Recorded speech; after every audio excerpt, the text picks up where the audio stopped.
انسان جب دل کی گہرائی سے اللہ تعالیٰ کا ذکر کرتا ہے تو اس کے اندر ایک عجیب سا سکون، اعتماد اور وقار پیدا ہونے لگ جاتا ہے، اور یہ کیفیت صرف زبان تک محدود نہیں رہتی بلکہ رفتہ رفتہ انسان کے انداز گفتگو، شخصیت اور رویے میں بھی نکھار آنا شروع ہو جاتا ہے۔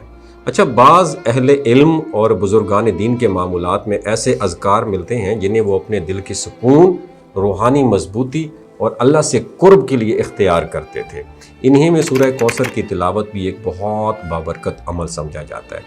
ناظرین، سورہ کوثر قرآن مجید کی مختصر نہایت عظیم سورت ہے جس میں اللہ تعالیٰ اپنے محبوب صلی اللہ علیہ وآلہ وسلم کو خیر کثیر کی خوشخبری عطا فرماتا ہے، اور اس سورت کی تلاوت کے بارے میں عمومی طور پر یہی سمجھا جاتا ہے کہ یہ دل کو مضبوط، شکر گزاری اور روحانی اطمینان کی طرف لے کے جاتی ہے۔ اگر کوئی شخص یہ خواہش رکھتا ہے کہ اس کے اندر خود اعتمادی پیدا ہو اور اس کی گفتگو میں تاثیر آئے اور لوگ اس کے ساتھ اچھا بیہیو کرے، تو اسے چاہیے کہ وہ سورہ کوثر کو روزانہ خشوع و خضوع کے ساتھ تلاوت کرنے کی عادت بنائے۔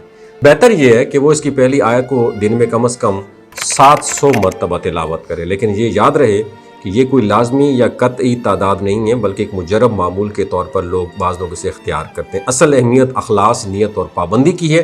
اس طرح بعض روایات اور معمولات میں 1.25 لاکھ یعنی 1,25,000 مرتبہ کسی مخصوص مدت میں تلاوت یا ذکر کرنے کا ذکر بھی ملتا ہے، لیکن یہ ہر شخص کے لیے ضروری نہیں ہے۔ اگر کوئی شخص اتنی تعداد زیادہ اختیار کرے تو اسے چاہیے کہ یہ عمل یکسوئی، صبر اور نیک نیتی کے ساتھ کرے، اور ساتھ ہی ساتھ اپنی روزمرہ زندگی میں سچائی، اخلاق اور اچھے بیہیو کرے۔ یاد رکھیں، کسی بھی عمل کا اصل مقصد اللہ تعالیٰ کی رضا حاصل کرنا ہے، نہ کہ دنیاوی اثرات یا لوگوں کی توجہ حاصل کرنا۔ جب انسان اپنے دل کو اللہ کے ذکر کے ساتھ کنیکٹ کر لیتا ہے تو پھر اس کی شخصیت میں خود بخود نرمی، وقار اور کشش پیدا ہونے لگ جاتی ہے، جو لوگوں کے دلوں میں محبت اور عزت پیدا کرنے کا سبب بھی بن سکتی ہے۔ لہٰذا اگر آپ اس روحانی عمل کو اختیار کرنا چاہتے ہیں تو اسے ایک وظیفہ سمجھ کر نہیں بلکہ ایک عبادت اور ذکر سمجھ کر کریں۔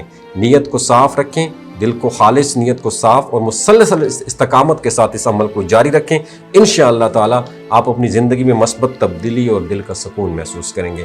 وما علینا الا البلاغ المبین، اور اچھے بیہیو کریں۔ یاد رکھیں، کسی بھی عمل کا اصل مقصد اللہ تعالیٰ کی رضا حاصل کرنا ہے، نہ کہ دنیاوی اثرات یا لوگوں کی توجہ حاصل کرنا۔ جب انسان اپنے دل کو اللہ کے ذکر کے ساتھ کنیکٹ کر لیتا ہے تو پھر اس کی شخصیت میں خود بخود نرمی، وقار اور کشش پیدا ہونے لگ جاتی ہے، جو لوگوں کے دلوں میں محبت اور عزت پیدا کرنے کا سبب بھی بن سکتی ہے۔ لہٰذا اگر آپ اس روحانی عمل کو اختیار کرنا چاہتے ہیں تو اسے ایک وظیفہ سمجھ کر نہیں بلکہ ایک عبادت اور ذکر سمجھ کر کریں۔ نیت کو صاف رکھیں، دل کو خالص نیت کو صاف اور مسلسل استقامت کے ساتھ اس عمل کو جاری رکھیں۔ انشاءاللہ تعالیٰ آپ اپنی زندگی میں مثبت تبدیلی اور دل کا سکون محسوس کریں گے۔ وما علینا الا البلاغ المبین۔